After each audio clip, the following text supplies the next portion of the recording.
So I've had the iPhone 15 Pro Max since the launch of this device way back in September of 2023, and I've had the iPhone 14 Pro Max since its launch in September of 2022. Now, in this episode, I want to go ahead and share with you my long-term review as a user of both. I literally have went from iPhone 15 Pro Max to from the 14 Pro Max after using this for the entire year as my main iPhone over to this one. And I want to share with you my thoughts on what it's been like doing that and if it's been worth the upgrade and which one you might want to consider buying right now or if you should wait for the iPhone 16 Pro and Pro Max.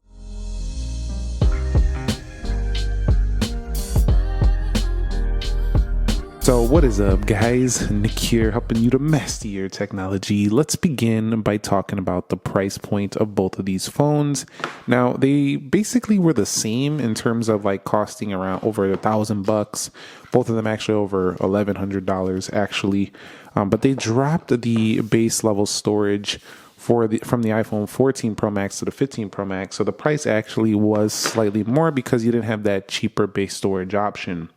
However, I don't think most people need that option. They probably needed a little more storage. All in all, though, the iPhone 15 Pro Max definitely cost a bit more because they dropped the cheaper option. Let's just put it that way. Is it worth the price? Well, depending. Maybe not for everyone coming from the 14 Pro Max. But now that they have support for Apple Intelligence on the iPhone 15 Pro and Pro Max, I do think that you got a good deal now that you went ahead and got the 15 Pro Max because you're the only two models that now have the Apple Intelligence. So nowadays it does seem like it was worth it, but at the very beginning it just seemed like a polished upgrade and it didn't feel really worth the upgrade. But now that the 14 Pro Max is behind, which really kind of irritates me because this phone literally cost me like $1,200 just a year prior. Now it doesn't have Apple Intelligence, kind of weird. So I'm not happy about that, but yeah, so that's really making the upgrade a little more worthy right now in terms of the price. Long-term review, when it comes to the build and the body, I have really appreciated the lack of fingerprints to get on the edges of the 15 Pro Max. While smooth and can be slightly slippery for some, the lack of fingerprints, the lack of seeing, just scratches and stuff is often. I love the brushed titanium here on the edges. It's just beautiful. It feels nice. It looks nice. And this is just something I'm happy they went to. It takes away the fingerprint issue. It just looks premium. I really like it. The back though, and the whole phone just generally feels slightly lighter, which is really good. It makes it more comfortable to use day to day. It is noticeable. It's a little bit more noticeable on the smaller Pro as that's even lighter than this. And the iPhone 15s feel nice and light as well. But this one right here definitely feels a little more delicate than my 14 Pro Max. I do think the 14 Pro Max with its shinier edge, the stainless steel, it just feels a little more solid, heftier, a little bit thicker kind of feel, just a heavier feel. If you think that's more premium, if you perceive that as a little more premium, you'll probably like the 15 Pro Max a little bit less than your 14 Pro Max. But if you notice right here, our bezels are definitely thinner as well on the iPhone 15 Pro Max, and I really quite like that as well. It's pretty noticeable there, thicker bezels than over here, and that made it feel just kind of like a more of an all-screen phone. We still have the dynamic islands in the way a little bit, but it definitely made it feel a little more all-screen. So you'll see there's a good difference right there, and the USB-C is definitely different. But overall, I like the changes. I think it's a cleaner look, cleaner aesthetic, and over the long term, I'm happy with the move they made over there to titanium. Definitely quite nice. There is one issue with that build though, is that, well, maybe it's just this phone. The heat definitely came through the phone a little bit more than the stainless steel iPhone 14 Pro Max right here. All right, guys. So when it comes to display quality, let's go ahead and take a look here. And you can see that both of these do have the dynamic island, but if you look a little bit closer there on the iPhone 15 Pro Max, again with the thinner bezels, just looks a little nicer like that, but overall, it's the same experience. It really has been. When you pinch in, it still has the dynamic island on there. If you go full screen, most people probably won't do this. But on the whole, it's been essentially the same media viewing experience. So it hasn't really been a huge upgrade for me if you want to talk about just video watching and stuff of that sort. It's definitely going to be really good in this respect on both phones. So I think you'll be happy either way you go here for sure. But you can see with those center bezels, it gives the illusion that the phone looks a little smaller on the iPhone 15 Pro Max. When we are taking a look at the text though, on both phones, both of them do retain about the same resolution. Not a major difference here whatsoever. Same pixels per inch around there. So the phones themselves just kind of feel like they have almost the same display. Either way you go, both of them 120 hertz, and that's not a bad thing. The one on the iPhone 14, that's okay, because the one on the iPhone 14 Pro Max never really made me crave one much newer or anything like that, because it was already really great. I just want to see a larger iPhone screen. That would be amazing. 6.9 inches. I think it's time for a little bit bigger, as we've been having this same size factor on the best of the best, the biggest of the biggest for a long time. So I'd like to see a little bit bigger. But overall, everything else has been pretty good. The iPhone 15 Pro Max is actually a little bit brighter as well. And one of the best things about this display over this one is it doesn't auto dim as frequently, especially outdoors. That has been an issue I've been having with the iPhone 14 Pro Max. It just kind of auto dims when it gets too warm or it gets outdoors and it's on bright sunlight a lot. It does that, and that really annoys me. I usually use these reduced white point features as well as dark mode, and both of them do have True Tone Night Shift dark mode, and they both have color filters as well if you want to change the colors out and stuff like that. So those are its capabilities there.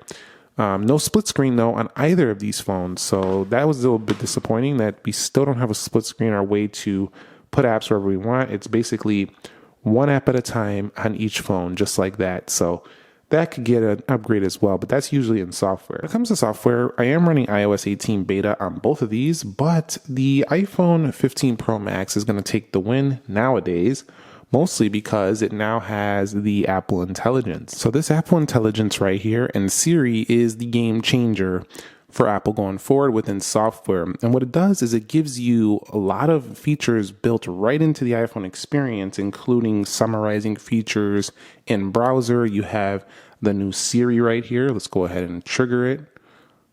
It didn't trigger. Let's go ahead and trigger it right there.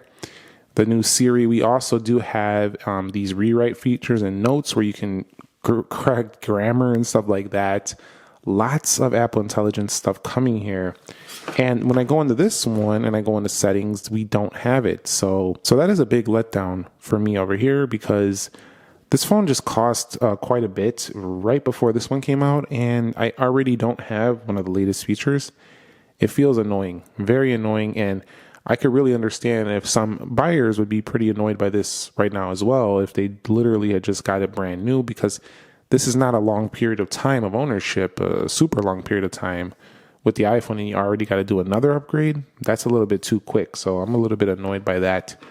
But other than that, the general iOS software is going to be basically the same, but it's hard to say general anymore, because now that the AI, the Apple Intelligence, when I say AI is what I mean, is not integrated into the iPhone 14 Pro Max, it kind of feels like the software experience is going to be different now, because there's literally features within here that you will not even see over here. Let me show you an example. I'm on the internet reading an article. I usually use the reader feature. Now, within the iPhone 14 Pro Max, you'll see I have to read the entire article, which is not a problem. We're used to that. Over here, I can summarize the article with the Apple Intelligence. So this is what I'm saying. And this is going to be not just here, it's going to be in multiple areas of the iOS. So it's built literally into the software. So this literally feels dated now. You can't even do stuff like this. And I know some people say, I don't care. Well, I care because there's features on here that are going to save you time over this one. And that's an important thing. It's not like just I have a better camera, better displays, thinner bezels. No, I literally have features in here that give me an advantage over your phone. That right there annoys me a lot that they didn't put this on the 14 Pro Max. So that's where the software long-term definitely is going to the iPhone 15 Pro Max. And that was just one example of it. Now, talking about performance, I've done speed tests between these. Clearly, iOS is super optimized, the chip. And this is one of the areas where I'm like, wait a minute. It's only like a hair behind in almost everything we do day to day. I thought the performance would have been able to support the latest, but they're claiming it's the RAM in the background. I'm not buying it. I don't know. I'm just not buying it. I just think that the 14 Pro Max probably could have ran it okay Out of all of the phones, I can understand the older iPhones, but the 14 Pro series, I feel like could have ran this pretty easily. Set up out of there. And you'll see just general performance day to day when we're scrolling through the apps, everything. There's like no difference really. So if you just care about speed, the iPhone 14 Pro Max is still going to give you great speed for years to come. That's no issue whatsoever. Both of them scroll about the same, launch apps about the same. Again, the iPhone 15 Pro Max does have the better chip. It will give you a slight boost, but it's nothing crazy. The real boost is coming in the way of Apple Intelligence. Like I mentioned before, better heat management for the iPhone 14 Pro Max, so that doesn't get as warm as well when pushing it like the iPhone 15 Pro Max does. So I expect that to be a big upgrade for the up and coming iPhone 16 Pro Max on the left here. So once this one gets upgraded to 16 Pro Max, the heat management should get corrected. Battery life, the iPhone 15 Pro Max has actually been better than the iPhone 14 Pro Max by a good margin. I think about 15-20%. It lasted me a good hour and a half more daily over the 15 or 14 Pro Max. So 14 Pro Max was the best in the 14 lineup, but the 15 Pro Max took it up a little bit. It didn't quite match the 13 Pro Max in my experience, and still the 13 Pro Max, if you have a good solid battery in there and you didn't do certain updates to certain softwares that have affected it, it does last the longest of any iPhone I've tested. But the 15 Pro Max is one of the longest lasting in standby and still in actual usage over most phones on the market today. Even the newer ones that are coming out still don't beat this in certain areas of battery life. So this is one of the kings. Also charges relatively quickly, nothing like a OnePlus fast charger or even a super fast charger from another brand. But definitely I think they're going to improve that on the next iPhone. We at least went to USB-C, and it's pretty quick. It charges fast enough. Because it lasts so long, I'm not on the charger that frequently, so that's not really a big issue to me. It does have wireless charging as well. No reverse wireless charging here, however. All right, so all these months later, almost a year again on the 14 Pro Max, the cameras. The cameras are still great for the iPhone 14 Pro Max, don't get me wrong. And I think they still have enough zoom for the majority of people at 15x. But the iPhone 15 Pro Max is the king now of zoom. 5 times zoom, and it's super clear on that 5x, and up to 25 zooming in.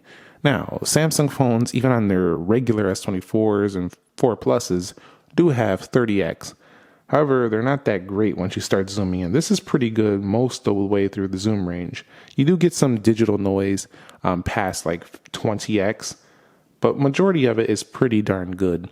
And I think it's a major upgrade to the iPhone. I would like to see them go even further on the zoom on the next model. It'd be nice if they could even double it, go to 50 times or something like that. That would be amazing. But this has been the king of zoom. And for me, the video, all that stuff has been great on iPhones for a while. No issues here, 4K. None of these other features really blew me away because they're all kind of similar to the one on the iPhone 14 Pro Max. But the zoom set this phone apart big time. So definitely the zoom is the game changer for the iPhone 15 Pro Max. All these months later, I would pick it up if you care a lot about zoom, or wait for the iPhone 16 Pro Max if you really care about camera, because of course they're going to improve it once again, as they always do every year. But if you're waiting for this to come down in price, get it over this one. You get Apple Intelligence, you get better zoom. It's definitely worth it there. Audio quality hasn't improved substantially. The mics were slightly better for me for the 15 Pro Max, but the overall audio sound and stuff was really good on both of them. And of course, when we connect through USB-C, it's been the game changer for me, mostly because it's much more universal when connecting to other products, including cameras, laptops. If you switch between phones, your watches, a lot of these things have USB-C connectors. So USB-C was the right move for Apple. Is a really good move, actually. Some people say it's because they were forced to, but I like the move. I really do not like Lightning, and I'm happy Lightning is forever gone on all the new iPhone products. So that's a great move right there. Of course, eSIM only still irritates me because can't switch between phones easily. I really don't like that. eSIM only garbage. That's why a lot of people are keeping the iPhone 13 Pro Max as their main phone, and probably will switch to Android, some of them, simply because Apple goes to all eSIM on the 14 models.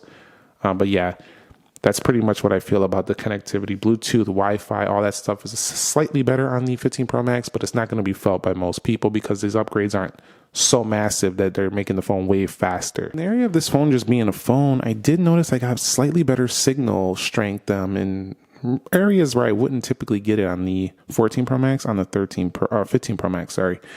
This phone right here definitely did pretty good in that respect.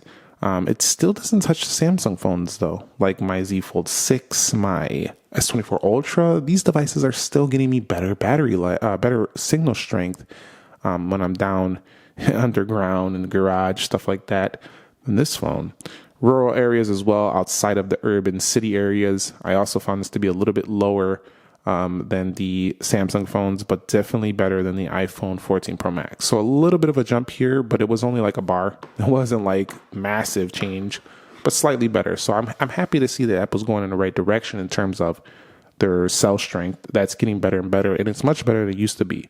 So I'm pretty happy with it overall. I still just don't think it beats some of the competitors, and I think they could still do a little bit better with their 5G performance. Out and about in rural areas and hard to reach signal locations, they could still fix that. But at least they have the emergency SOS via satellite. Those are huge features that definitely are quite nice.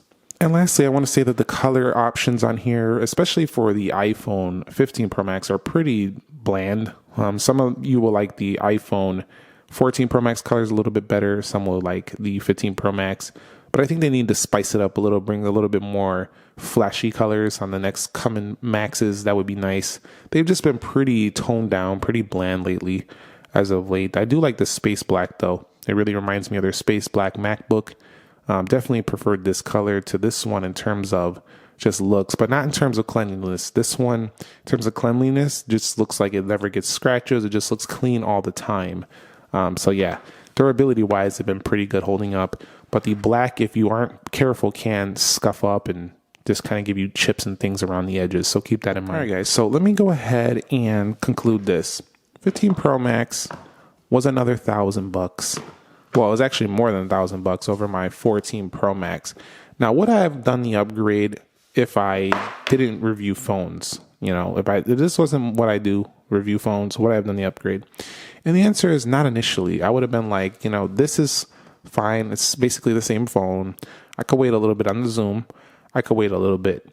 But because I love to review phones, I couldn't wait. And now I would have still upgraded anyway because I would have been like, I got to get the Apple Intelligence. I got to get the newest feature, and I got to get the Zoom. But at this point, if we were like right now, I would have been like, well, that's it. I'm upgrading to the 16 Pro Max because I would have already waited this long with the 14 Pro Max. However, if you're the type of person who don't think you're going to use Apple Intelligence, I still think the 14 Pro Max is an excellent choice to keep for a much longer term. But if you want to use the latest and greatest tech and the software, it's going to be time for an upgrade. And I know that irritates some of you, but you can still offload your iPhone 14 Pro Max for a good amount of money if you sell it before the launch. So consider doing it soon because it's about to get less money once the new phones come out. And then you could just apply that to your purchase and make it a lot more cheaper to do. So yeah, 14 Pro Max kind of feels retired early just because of the Apple Intelligence, especially that feature alone. Let me know your thoughts on this topic. I think it's interesting. Comment down below. Thumbs up if you enjoyed it. Subscribe if you haven't already, and I'll catch you on the next episode. Thank you very much for watching. Nick here. Be sure to be well, and peace.